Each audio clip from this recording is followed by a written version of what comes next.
So, we're continuing tonight in the 12th chapter of the Life Divine. Delight of Existence, the Solution.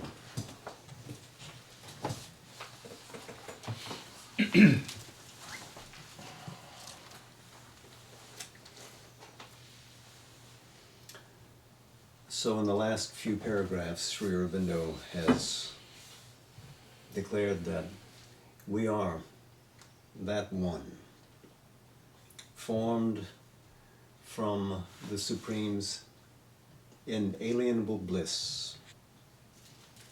And if we live within, if we live from that rediscovered bliss, we discover that we are a radiation of that Supreme, of that one. And then to us, all becomes an experience of delight. Now, the triple vibration of pain and pleasure, neutrality, that is not an absolute. It can be reversed. It can be redirected. But only by recovering what we really are. If we remain on the superficies of our being, then that divided experience of nature, the manifestation of the divine, is what we live with. It is up to us whether we want to outgrow that or not. So, we'll take up the paragraph that begins, "In the things of the mind," indicating that we're going to talk first now about the mind. In the things of the mind, this pure habitual relativity of the reactions of pleasure and pain is not difficult to perceive. The nervous being in us, indeed, is accustomed to a certain fixedness, a false impression of absoluteness in these things. To it, victory, success, honor, good fortune of all kinds are pleasant things in themselves, absolutely, and must produce joy as sugar must taste sweet. Defeat, failure, disappointment, disgrace, evil fortune of all kinds are unpleasant things in themselves, absolutely, and must produce grief as wormwood must taste bitter.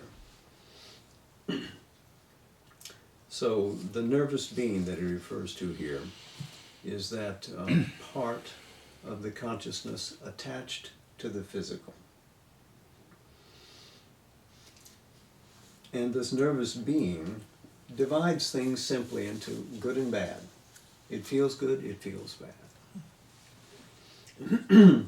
He continues, to vary these responses is to it a departure from fact, abnormal and morbid. For the nervous being is a thing enslaved to habit, and in itself the means devised by nature for fixing constancy of reaction, sameness of experience, the settled scheme of man's relations to life.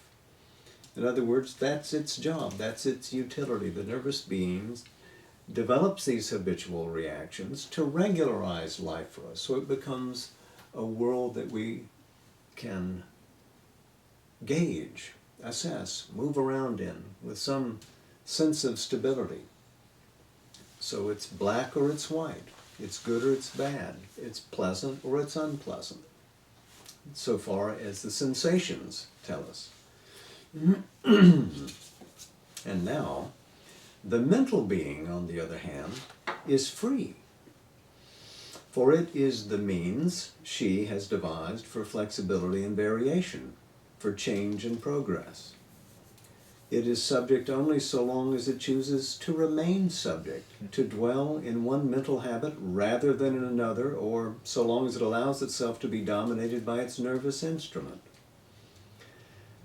So the mind can wrest itself free from the nervous instrument through an act of will.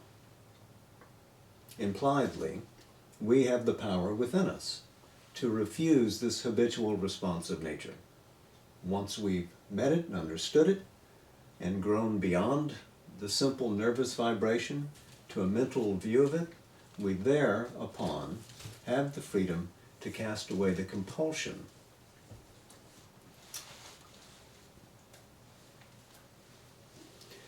It is not bound to be grieved by defeat, disgrace, loss. It can meet these things and all things with a perfect indifference. It can even meet them with a perfect gladness. Therefore, man finds that the more he refuses to be dominated by his nerves and body, the more he draws back from implication of himself in his physical and vital parts, the greater is his freedom. He becomes the master of his own responses to the world's contacts, no longer the slave of external touches.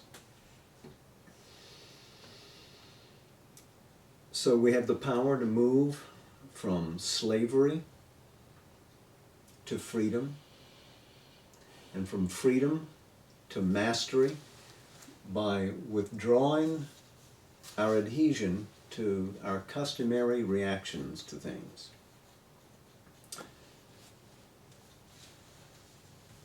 The term implication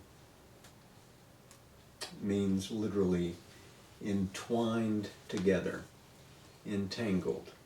There's no idea of a philosophic implication implied here.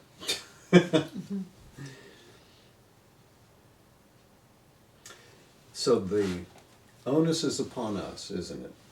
So he's described to us what our body sensations offer, what our mind in response to that offers, that we can, through an act of will, become free of our usual response to nature's shocks. That's with respect, really, to the mind and the nervous being. And the nervous being, let us say, is where the mind and vital meet the body. But what about the body itself? He continues, in regard to physical pleasure and pain, it is more difficult to apply the universal truth, for this is the very domain of the nerves and the body, the center and seat of that in us whose nature is to be dominated by external contact and external pressure.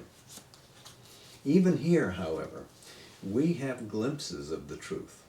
We see it in the fact that, according to the habit, the same physical contact can be either pleasurable or painful, not only to different individuals, but to the same individual under different conditions or at different stages of his development. We see it in the fact that men in periods of great excitement or high exaltation remain physically indifferent to pain or unconscious of pain under contacts which ordinarily would inflict severe torture or suffering. And this is still more true in the yogin. And momentarily we'll have a chance to look at Sri Aurobindo's own experience. But we can draw attention to it now as well, because you're aware of his record of yoga, and in those annals of his yogic experimentation, he made copious notes about what occurred in his physical being when he undertook extreme tapasyas and ascetic postures and was able to demonstrate to himself that he could turn what would be painful in normal circumstances into waves of ananda. And the secret of it was in the attempt to do it. That potency lies within us, if we will but exercise it. So let's continue with this argument. In many cases, it is only when the nerves are able to reassert themselves and remind the mentality of its habitual obligation to suffer that the sense of suffering returns. But this return to the habitual obligation is not inevitable. It is only habitual. We see that in the phenomena of hypnosis, not only can the hypnotized subject be successfully forbidden to feel the pain of a wound or puncture when in the abnormal state, but can be prevented with equal success from returning to his habitual reaction of suffering when he is awakened. And again, we're talking about the habitual mind, and the implication, used differently here, is that this implies that will can change the direction and the response of nature. Vide Samkhya. That philosophy would have us recognize that the Purusha, withdrawing sanction from Prakriti, becomes free. The Yogin would further reassert the Purusha's power to influence Prakriti, to demand that certain changes be made in the functioning of nature.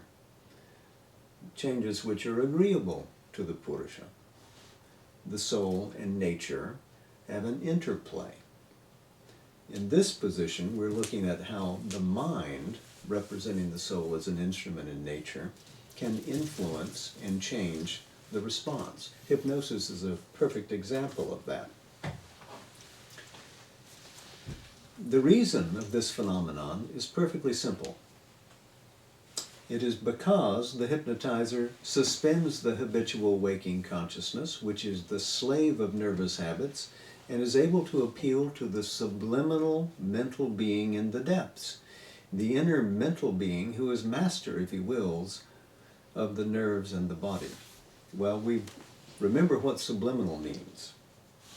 Behind the consciousness, behind the line of the normal superficial consciousness, is this being in our profundities. So that being, when it is called forth, can exercise control over nature that the normal habitual mind cannot. It hasn't learned that freedom, but it can be taught. The power of the hypnotic episode can be extended out of the realm of the trance into the realm of everyday waking consciousness. And the freedom gained from the one transfers to the other. But this freedom, he writes, which is affected by hypnosis abnormally, rapidly, without true possession, by an alien will, may equally be won normally, gradually, with true possession by one's own will, so as to effect partially or completely a victory of the mental being over the habitual nervous reactions of the body.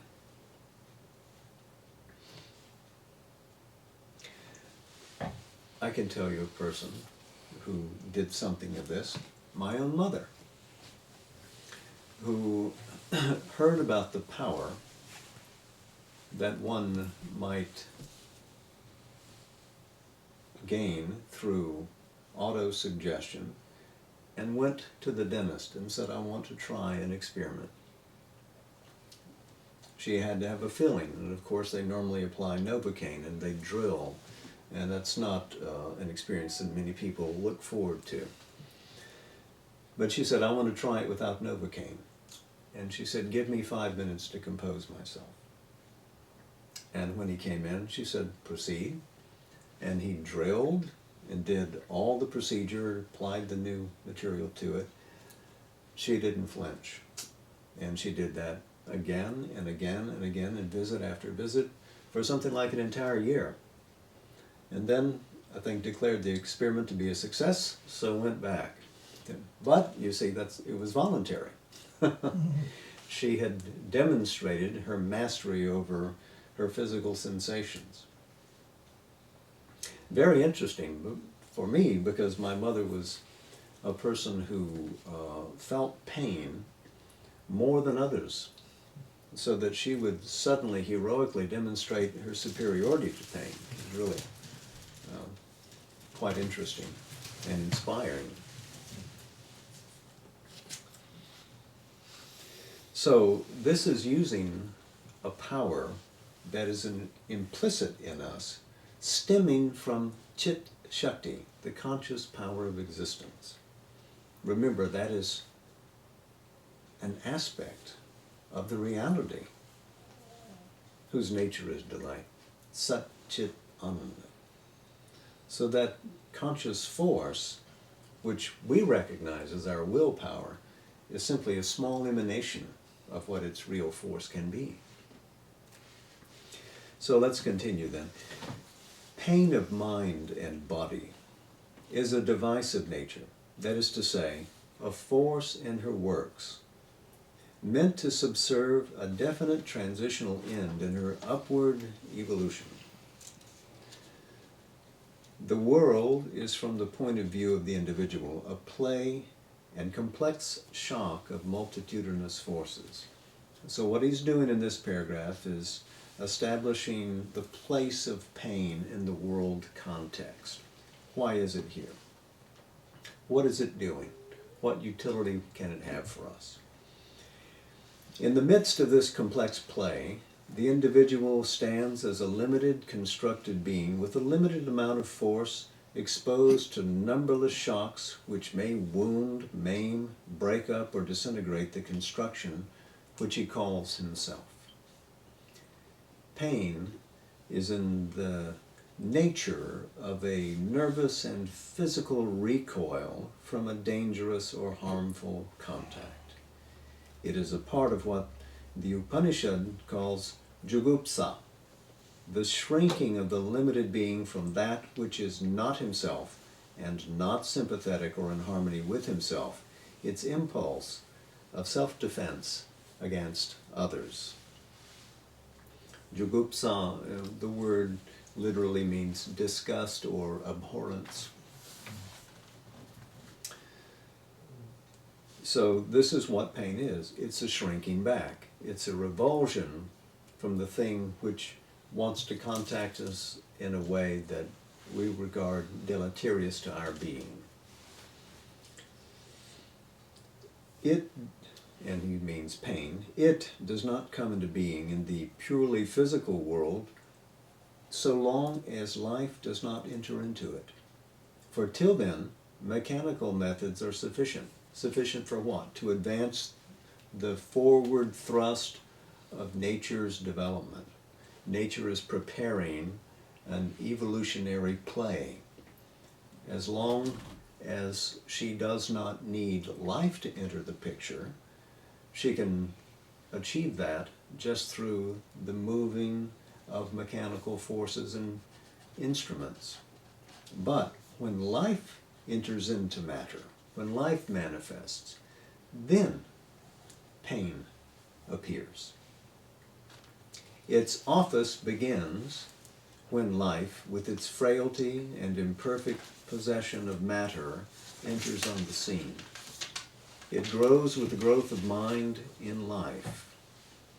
So first, life with an imperfect mastery of matter appears. It has to compromise with matter. It can't be immortal as it is in its own nature. Life, the principle of prana, is in its very nature immortality. It cannot die. It is life. But in its appearance in matter, it has to wrestle out an inconvenient compromise. Life may persist, it may continue, but form after form has to give it up. So life only continues if it reinvests itself in a further material being, otherwise that being must die. That physical being with life in it becomes inanimate. The life power leaves it. And so pain is there at that experience, life moving in matter, but pain is also there as a waiting element when mind begins to grow in life. So the universe is using pain, starting with life and then growing with the mind for an eventual retirement of those elements when evolution reaches a completer stage. To return to Sri Aurobindo, its office, pain's office, continues so long as mind is bound in the life and body which it is using, dependent upon them for its knowledge and means of action. subjected to their limitations and to the egoistic impulses and aims which are born of those limitations.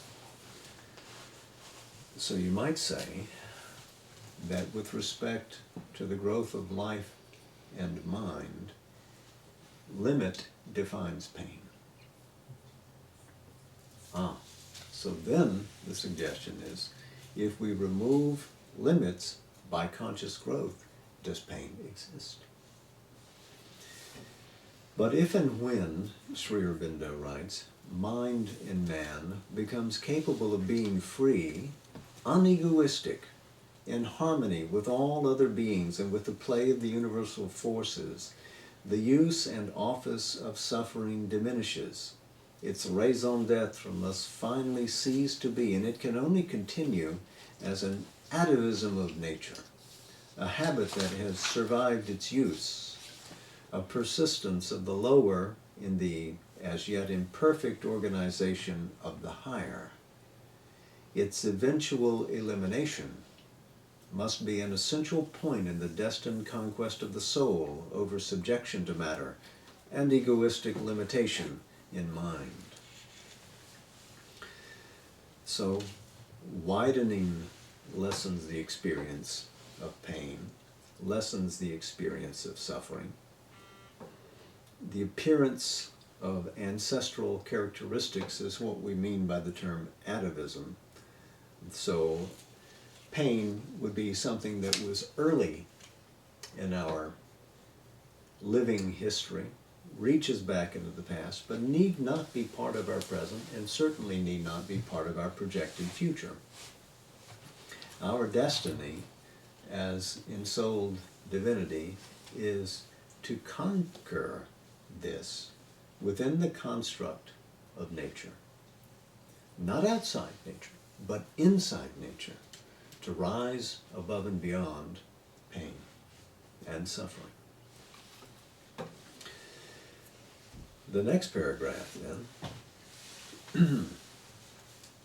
This elimination is possible because pain and pleasure themselves are currents, one imperfect, the other perverse, but still currents of the delight of existence.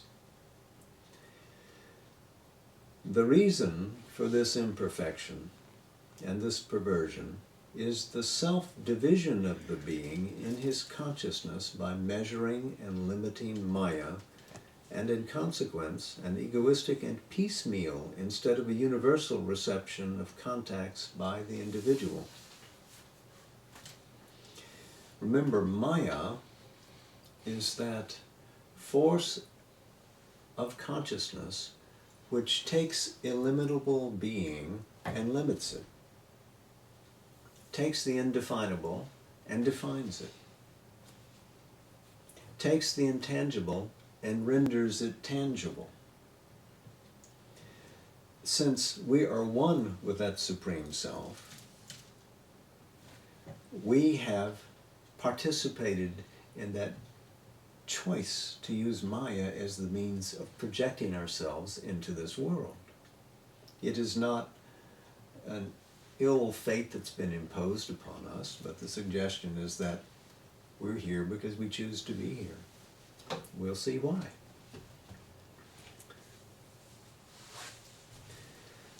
For the universal soul, all things and all contacts of things carry in them an essence of delight, best described by the Sanskrit aesthetic term rasa, which means at once sap, or essence of a thing and its taste. It is because we do not seek the essence of the thing and its contact with us, but look only to the manner in which it affects our desires and fears, our cravings and shrinkings, that grief and pain, imperfect and transient pleasure or indifference, that is to say, blank inability to seize the essence, are the forms taken by the rasa. If we could be entirely disinterested in mind and heart and impose that detachment on the nervous being, the progressive elimination of these imperfect and perverse forms of rasa would be possible, and the true essential taste of the inalienable delight of existence in all its variations would be within our reach. So here's a suggestion to the yogins and yoginis in the audience. We're speaking about Sri Aurobindo's audience from 1915 up to now, that what is required of us first is this detachment. To be free of attachment, grasping or running from the shocks of life, to be able to meet them with a studied detachment. Detachment which becomes equality is what is called samatha in the Gita. So he continues with this wonderful passage looking at the world in terms of aesthesis, the deep artistic experience, the finding the essential rasa behind the play of the world. He writes, "We attain to something of this capacity for variable but universal delight in the aesthetic reception of things as represented by art and poetry, so that we enjoy there the rasa or taste of the sorrowful, the terrible, even the horrible or repellent. And the reason is because we are detached, disinterested, not thinking of ourselves or of self-defense, but only of the thing and its essence." This is, as we regard the art object, as we read the poem, there is identification with what is at play in the piece, but also the poise of the witness fully present, so that one recognizes, even as one embraces and identifies, that, look at what this is going through, but there is something in me which continues to be free, which continues to be apart.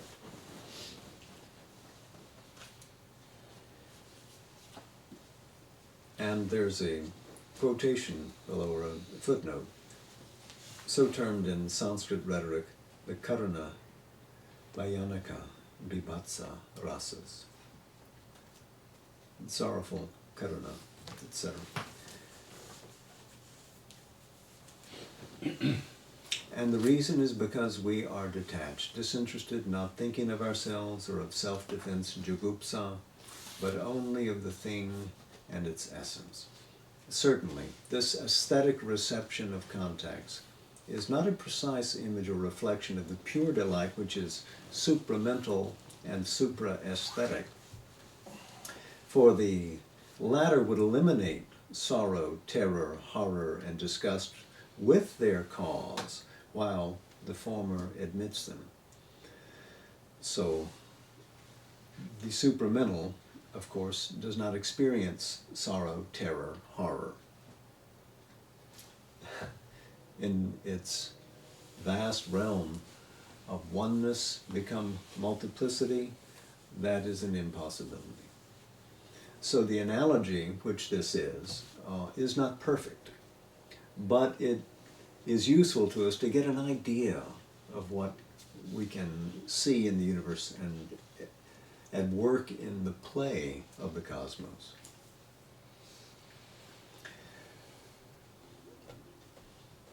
But it represents, partially and imperfectly, one stage of the progressive delight of the universal soul in things in its manifestation, and it admits us in one part of our nature to that detachment from egoistic sensation and that universal attitude through which the one soul sees harmony and beauty, where we divided beings experience rather chaos and discord.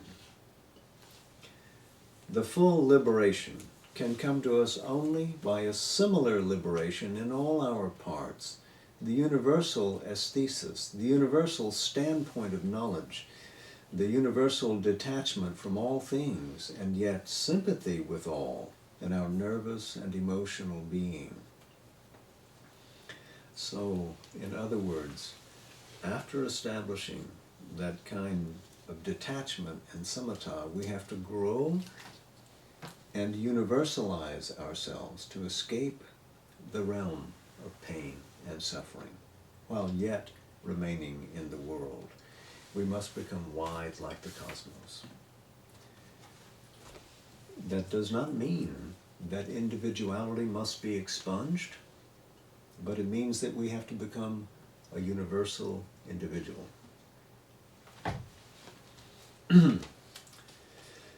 Since the nature of suffering is a failure of the conscious force in us to meet the shocks of existence and a consequent shrinking and contraction, and its root is an inequality of that receptive and possessing force due to our self-limitation by egoism, consequent on the ignorance of our true self, of Satchit Ananda, the elimination of suffering must first proceed by the substitution of titiksha, the facing, enduring, and conquest of all shocks of existence for jugupsa, the shrinking and contraction. By this endurance and conquest, we proceed to an equality, which may be either an equal indifference to all contacts or an equal gladness in all contacts. And this equality, again, must find a firm foundation in the substitution of the Satchit Ananda consciousness, which is all bliss, for the ego consciousness, which enjoys and suffers. So, several steps. They are all yogic assignments. The first, to gain this poise in which we are the embodiment of titiksha, that is endurance.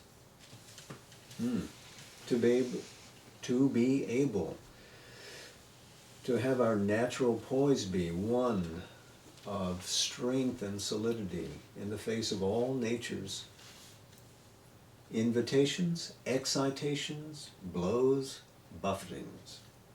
We have to be always just so, capable of enduring it, unmoved within by it. From that we move to the true equality, to the samatha. So if step one is titiksha, step two is samatha, equality, where we can be indifferent to all or take an equal gladness in all. But equality is its watchword.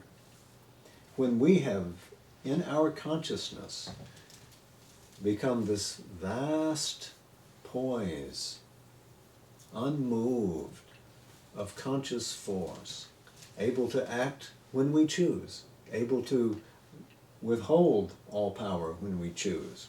And whatever comes to us or moves out of us, we are essentially within, undisturbed, because we see all things as being the same. It is sama Brahma, the same Brahman everywhere, in all the play. Then we resume our nature as that conscious existence who is delight, Satchit Ananda. We have moved past the realm of divided nature and of ego, and now we live in that which cannot suffer. The Satchit Ananda consciousness, he writes, may be transcendent of the universe and aloof from it, and to this state of distant bliss, the path is equal indifference. It is the path of the ascetic. So that's one option. There's a polarity here. Or the Satchidananda consciousness may be at once transcendent and universal. And to this state of present and all-embracing bliss, The path is surrender and loss of the ego in the universal, and possession of an all-pervading equal delight. It is the path of the ancient Vedic sages. So, Satchidananda can be transcendent of the world. Satchidananda can be transcendent of the world and yet be universal. Both at the same time. And according to our delight, we can exit the cosmos and enter into the bliss of the transcendent void of the universe, or we can enter into the bliss of the transcendent Satchidananda as it manifests in the universe, in which there is an all-pervading equal delight. In either case, ego must be suspended. Whether it is abolished or not, ego must be diminished. It must not be the operative principle in our consciousness. It may hang around in the vicinity, but it can no longer be the director. And note what he says here.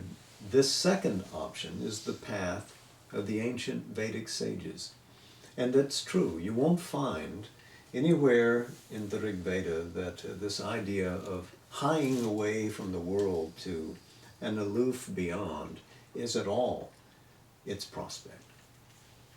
It insists on the experience of the delight in a rich earth and heaven, both of whom want to pour their bounty into our experience if we are in accord with the powers which want to express themselves cosmically.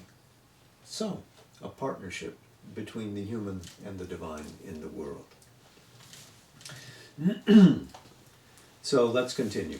But neutrality to the imperfect touches of pleasure and the perverse touches of pain is the first direct and natural result of the soul's self-discipline, and the conversion to equal delight can, usually, come only afterwards. The direct transformation of the triple vibration into Ananda is possible, but less easy to the human being. So neutrality, in a sense, prepares us for this eventual conversion.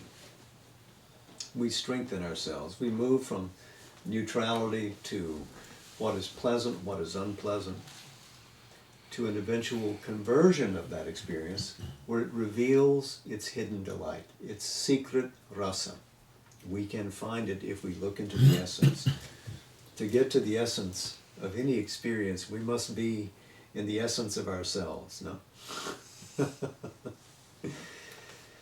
Such, then, is the view of the universe which arises out of the integral Vedantic affirmation. So he says yes to the world, affirms the world integrally. Yes to an eternal existence, a positive being, who has no second, who is one only, and yet multiplies itself endlessly to the view, as he said in an earlier chapter. An infinite, indivisible existence, that one without a second, all blissful in its pure self-consciousness, moves out of its fundamental purity into the varied play of force that is consciousness, into the movement of Prakriti, which is the play of Maya. The delight of its existence is at first self-gathered, absorbed, subconscious in the basis of the physical universe, then emergent in a great mass of neutral movement, which is not yet what we call sensation. Then, further emergent with the growth of mind and ego in the triple vibration of pain, pleasure, and indifference, originating from the limitation of the force of consciousness in the form, and from its exposure to shocks of the universal force, which it finds alien to it and out of harmony with its own measure and standard. Finally, the conscious emergence of the full Satchit Ananda in its creations by universality, by equality, by self-possession and conquest of nature. This is the course and movement of the world. This is Sri Aurobindo's experience of the world, having discovered the divine within it and behind it and beyond it.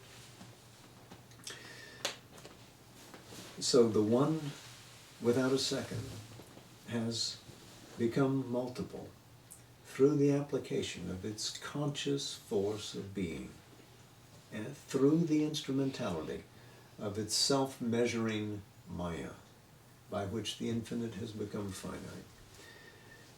Its delight, just so, has become covered up, but it emerges first in the mechanical movement of the world, and then in sensation, then in mind as it flickers into awareness, and then in the dividing ego, and then that dividing ego translates all of that as pain, pleasure, or indifference.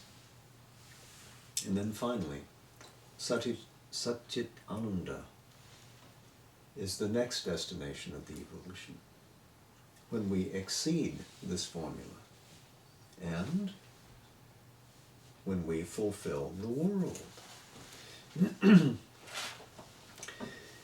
If it then be asked why the one existence should take delight in such a movement, the answer lies in the fact that all possibilities are inherent in its infinity, and that the delight of existence, in its mutable becoming, not in its immutable being, lies precisely in the variable realization of its possibilities.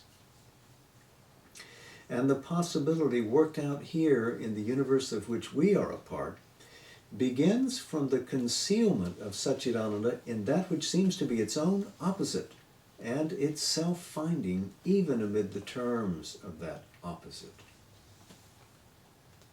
Infinite being loses itself in the appearance of non-being and emerges in the appearance of a finite soul.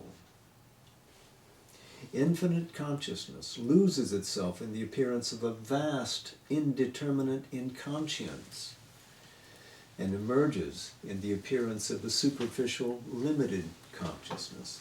Infinite self-sustaining force loses itself in the appearance of a chaos of atoms and emerges in the appearance of the insecure balance of a world. Infinite delight loses itself in the appearance of an insensible matter and emerges in the appearance of a discordant rhythm of varied pain, pleasure, and neutral feeling, love, hatred, and indifference. Infinite unity loses itself in the appearance of a chaos of multiplicity and emerges in a discord of forces and beings which seek to recover unity by possessing, dissolving, and devouring each other. In this creation, the real Satchidananda has to emerge. Man, the individual, has to become and to live as a universal being. His limited mental consciousness has to widen to the superconscient unity in which each embraces all. His narrow heart has to learn the infinite embrace and replace its lusts and discords by universal love, and his restricted vital being to become equal to the whole shock of the universe upon it and capable of universal delight. His very physical being has to know itself as no separate entity, but as one with and sustaining in itself the whole flow of the indivisible force that is all things. His whole nature has to reproduce in the individual the unity, the harmony, the oneness in all of the supreme existence, consciousness, bliss.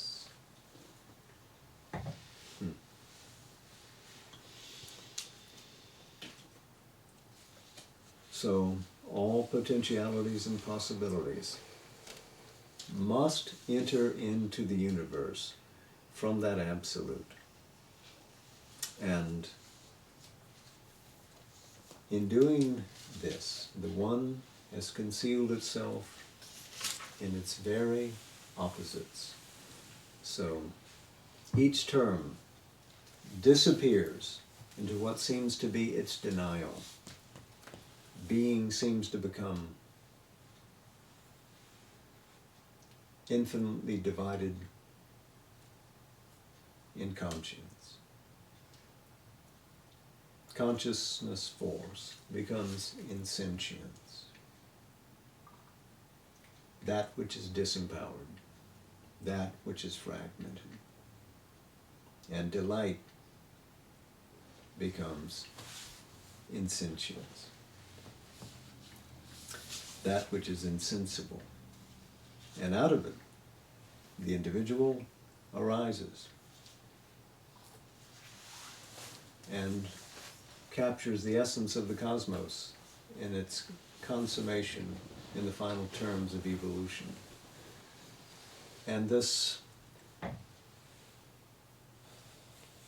choice that the Supreme made to enter into this manifestation, it did because only so great is a challenge as that could interest it.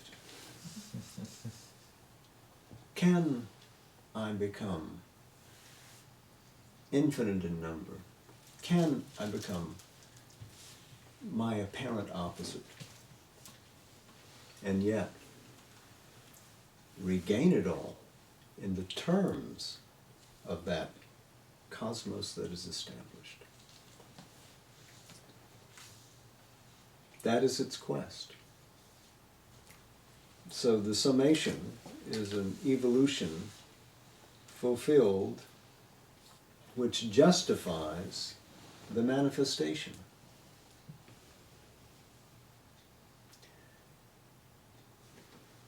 The divine has made its bet on this universe, and we are here to fulfill that bet. We have come here to do that job. And those who awake to that mission first have to lead the charge. And it is the community of those who practice yoga which must take up this challenge. Find that secret essence of conscious existence whose nature is delight within, and live from that, not from the divided ego. So his final paragraph, through all this play, the secret reality is always one and the same delight of existence. The same in the delight of the subconscious sleep before the emergence of the individual, in the delight of the struggle and all the varieties, vicissitudes, perversions, conversions, reversions of the effort to find itself amid the mazes of the half-conscious dream of which the individual is the center, and in the delight of the eternal superconscient self-possession into which the individual must wake, and there become one with the indivisible Satchitananda. This is the play of the One, the Lord, the All, as it reveals itself to our liberated and enlightened knowledge from the conceptive standpoint of this material universe. The world is a play of delight.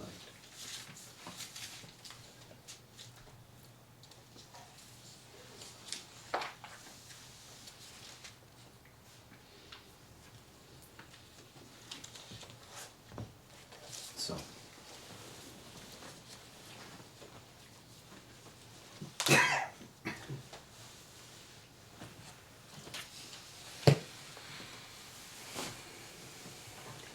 why did the divine do it? What greater challenge could there be? What greater play which reveals the immensity of its resources than if it enters in to a limited manifestation of its own being? Can it find its infinity in this? Why would it be willing itself to experience pain, suffering? Why would it be willing to experience a limitation of ananda in the figuring of delight? In the figuring of pleasure? Except that it is willing to grow through that, to accept it as a temporary poise in its manifesting nature. Nature manifests what is essential. Nature is itself a wave that continues to crest. It has not crested yet. There is no final crest, because evolution continues on, and the infinite is never exhausted in the manifesting of it. We can experience the delight even in common experiences. But to do that, we have to capture our soul again, or become captives of it.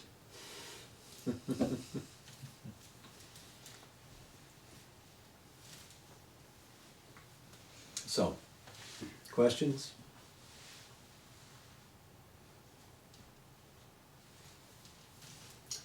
Can a divine ananda live without its opposite? Without pleasure? Without pain, is there pleasure? For us, it's relative. But for the divine, that's my question. Yes, to the divine, which is present in the universe, the experience of all these triplicities, all their infinite variations, is ananda. So to the divine as a transcendence, and to the divine as a universal manifestation, all of this is ananda. It is we stationed in the thraldom of matter manifesting life, matter manifesting mind in life, that experience pain and interpret it as suffering, and experience pleasure and say, oh, this must be what they're talking about when they speak about ananda. No, neither is the real thing. That is the oceanic nature beneath. That is the rasa, which is hidden from the exterior, but present behind, and which sustains all of this. Remember how the Taittiriya Upanishad describes it, in which we began with the chapter. Without that, what would want to breathe? How could anything continue if there weren't that breath of delight sustaining it all? Ananda is the nature of things. And it's only because ananda is there that we can at all bear it. I might mention something Sri Aurobindo said when asked about his own practice of yoga and what his experience was with the ugliness of nature, of human life.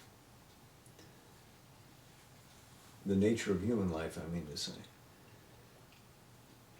And war and division and ignorance and all of that, and working with people to help them transform their consciousness, and finding them always falling back into the old routines and unable to sustain their advances, etc. And his own challenge in trying to achieve and manifest the supramental consciousness in a physical body. All of these things which have never been done before. Nobody's ever tried to practice a cosmic yoga, a world-changing yoga. Sri Aurobindo says this is the ultimate object of yoga. It must reach that farther shore. So in his own experience, he said, do you think that I could ever do any of this if there were not already that ananda there to sustain me? If I did not have that experience of ananda, nobody could keep it. Even the experience of peace could not sustain you in that universal effort, because you have to slog through the mire. Yeah.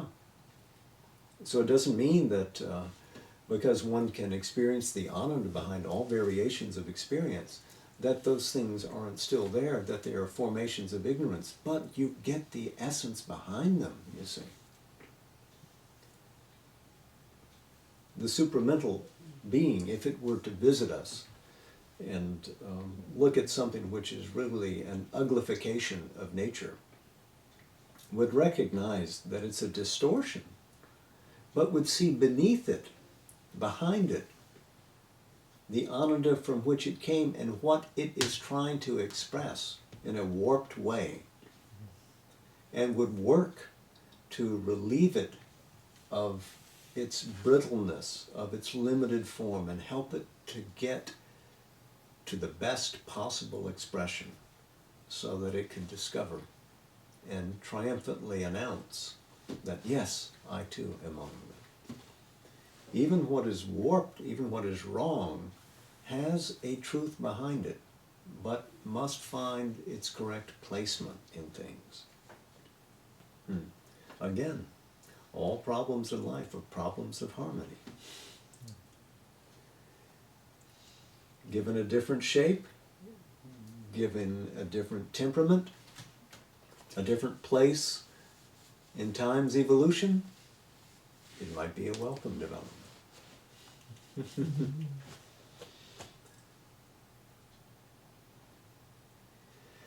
Nevertheless, forms get broken so that we can continue to grow. And we go through the experience of pain and division so that we can gain the experience of ananda and unity. So that we can reunify nature in our own conscious experience. And in our personal experience, establish the truth of what Satchit Ananda is, transcendent of that, but here. Here and now. Ihaiva in the Sanskrit.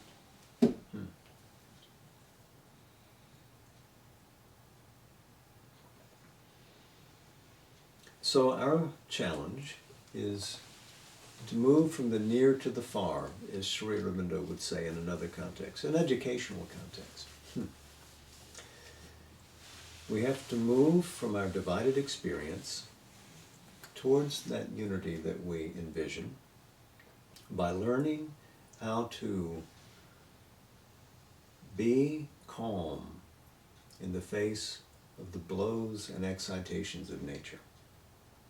We have to imperatively establish that. We have to be equal to it. To move from endurance to equality. And from equality to the deeper experience of the ananda which was always there. But first things first. So every experience of our waking life can teach us about that. Was I in my depths? Did I respond in this way or that way? Also recognizing that a response is sometimes not only permitted, but insisted upon. Krishna, Shiva, must sometimes become dynamic, must do what is abhorrent to the mores of social life, but they act divinely.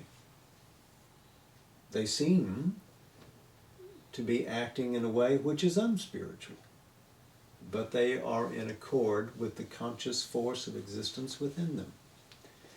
Again, the dualities, the moralities, must not confuse the spiritual vision. In all ways, we're working in a context of growth.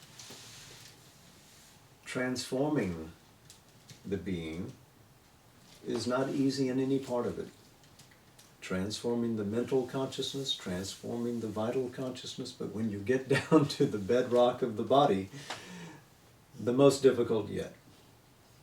So, best to find the soul within, to live from that secret psyche, to become aware of that vast self which is eternally poised. And then we'll see about the farther aims of yoga. This would be enough for this year.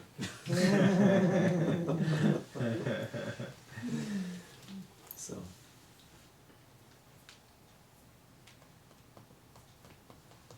Anything more tonight? Or we'll continue then with the 13th chapter next Sunday.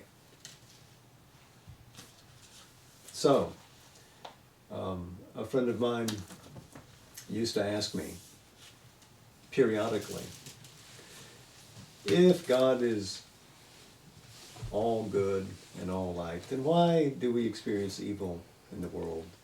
And I would say, there are 2 chapters in the Life Divine. Delight of existence, the problem; delight of existence, the solution. So if I may make a recommendation, read these 2 chapters and call me in the morning. So, namaste. Jai Ma.